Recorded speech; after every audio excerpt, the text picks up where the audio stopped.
রান্না যত সিম্পল হবে সেটাকে সুস্বাদু করতে তত বেশি কষ্ট হয়।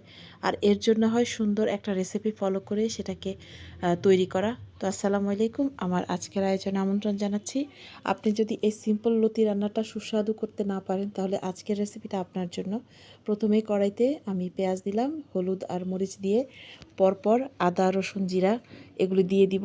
আদাটা একেবারে সামান্য দিব, জিরা তার চাইতে একটু বেশি, আর রসুন দিব বেশি, 3 টেবিল চামচ দিয়ে মশলাটা পানি দিয়ে কষিয়ে তেল উঠে আসলে মাছ দিয়ে দিব।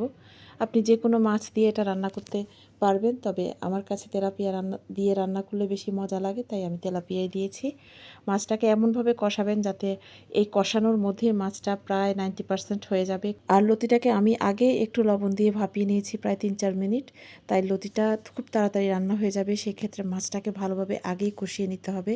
তারপর বাটি ধোয়া পানি দিয়ে একটু নেড়ে চেড়ে আমি এখানে জলপাই দিব, একে একে ধনেপাতা কাঁচামরিচ দিব, দিয়ে সর্বোচ্চ ঢাকনা দিয়ে আর 2 মিনিট রান্না করব। তারপর ঢাকনা সরিয়ে আমি এটাকে ঝোল কমিয়ে নিব, কারণ এরপরে যদি আপনি ঢাকনা দেন এই সুন্দর কালারটা আর আসবে না।